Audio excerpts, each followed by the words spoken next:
Hello and welcome to this video. I'm trying to play some Blitz games here from my vacation spot, and it's a little bit different. I have my notebook monitor is just clearly smaller than the one I have at home, so I had to readjust the whole screen estate. I hope this works out. We'll see.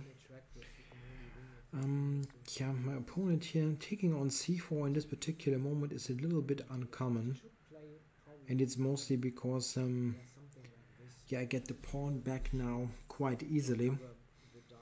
Here I'd expect him to play c5. Other moves really look very passive, at least trying to get a little bit of grip in the center.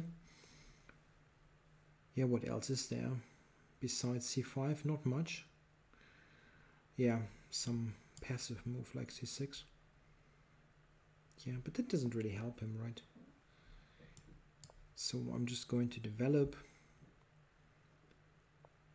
Yeah, I expected that. I wasn't quite sure what to do against it. I'll definitely not trade, that is out of the question. So probably to e5. You got more space, you don't trade. This is one of the absolute key things to understand in positional play. Almost any kind of close position is runs by that rule. If you have got less space, trade. Got more space, don't trade. Or let's say if you put this a little bit more sophisticated, you have to kind of anticipate what the opponent wants to do and then be ready for it. Like here, he might want to play knight fd7, after which I don't want to trade, I want to go back. And yeah, I'm trying to be ready for that, so I don't want to allow him to jump to c4 in some cases. Like here, knight c4, like if he goes knight d7, I move the knight, he has knight c4. I wanted to stop that. It has some drawbacks, of course. It weakens dark squares a little bit, and maybe yeah. Now this is a typical case. I will never trade here, absolutely not. Just go back and let him think about some clever way of using the bishop on e8, for example. Yeah, I didn't think that this was possible. Maybe it is possible, but it looks weird. Okay, let's think about it for a moment. I have the move e5. That is definitely possible. The knight has basically no square. If he takes, bishop takes, this is protected. Yeah. I mean, this is at least an advantage for white. Maybe taking on c5 was good as well. Very likely it was. Okay, here if I take f6, he will recapture with the bishop, and then this fork persists, so I'll take. And now knight d5 looks like the only move. The only thing that is a bit worrisome is that this bishop on d4 is not currently defended. So if he moves the knight from d7, it would be attacked, but that doesn't really work, right? Okay, so what now? I can definitely just capture on d5. The question is, if I want to capture, like capture with what is the thing. I think I'll actually do this because the knight on d5 is just so immensely strong, and it makes knight b6, stuff like that, more difficult. Also, you can easily imagine queen g4 leading to a huge attack, and this is what I'm probably playing now. Preparing e6 for the mate on g7, rook a1, things like that. Of course, I'm very much happy for feedback about the technical side of things, if this is working okay. I checked some things, there should be audio, but you never know. It's a different kind of setup.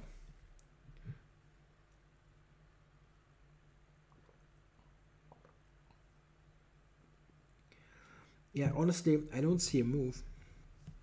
What is he supposed to play?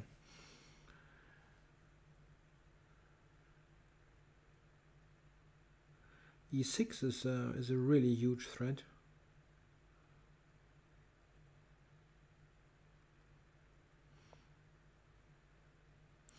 I can still play e6, right?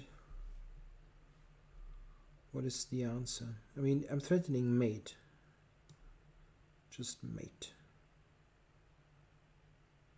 Yeah, I don't see an answer. I mean, it's essentially a double attack. The mate on g7 and the knight is hanging. So the game was, I think, fairly smooth. I hope the technical side of things also has been smooth. Now switching to the analysis view of the whole thing. I hope this is also displayed correctly. I checked it, but you never know. So yeah, so we had this. This is a fairly uncommon moment to capture on c4, because if you want to do that, you usually do it here. Like, yeah, well, actually, you wait until white plays d4 is what I'm trying to say, because now I have a couple of additional options. One is knight a3, one is queen a4, and one is knight e5. Yes, there's queen d4, that's true. I still thought I have got queen a4 check then. Maybe I'm wrong. Yeah, maybe knight e5 isn't all that convincing. Queen d4 is definitely better than what he did. That is quite clear, but yeah, that's pretty okay, right? So probably, oops, sorry, my knight e5, I have to get rid of that. My knight e5 wasn't the most precise. Usually the argument is actually queen a4, because in the queen a4 lines, you usually don't want to play bishop e7. You have got a larger emphasis on developing the queen side.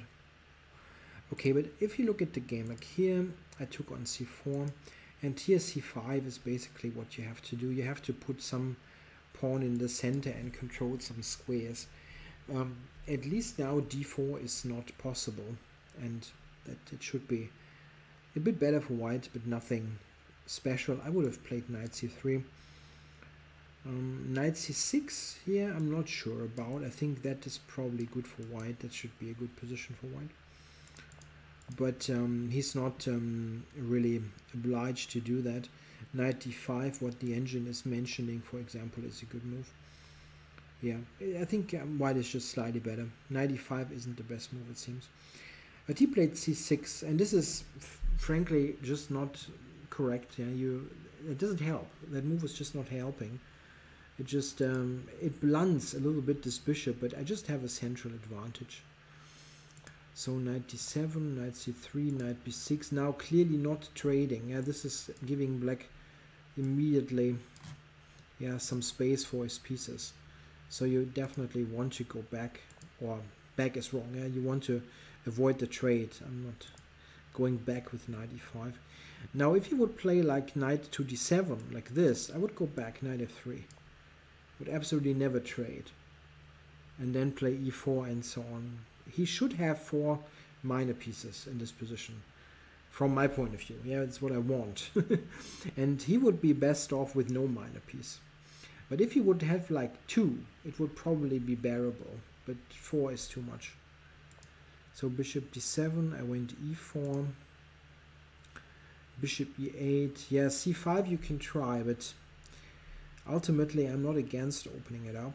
Okay, played bishop e8. b3, not sure about this one. What I wanted to do is, I originally wanted to play bishop e3, but if he goes here, I want to not trade, so I want to go back, and then knight c4 I felt was a bit annoying. This is why I went b3. I wanted to control this. This, bishop e3, looking at the c5 square, knight bd7. Yeah, c5 was interesting here for sure. But I should be better even with just keeping the tension. A move like rook c1, maybe. Like this, it must be better for white. Okay, knight bd7. Of course, no trade. Just go back. And now he tried c5. After which, I think you can take on c5 or play e5. And e5 is quite strong.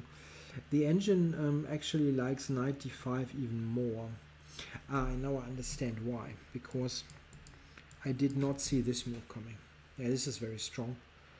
And now knight d5, you cannot stop knight takes d5 because his minor pieces are so misplaced.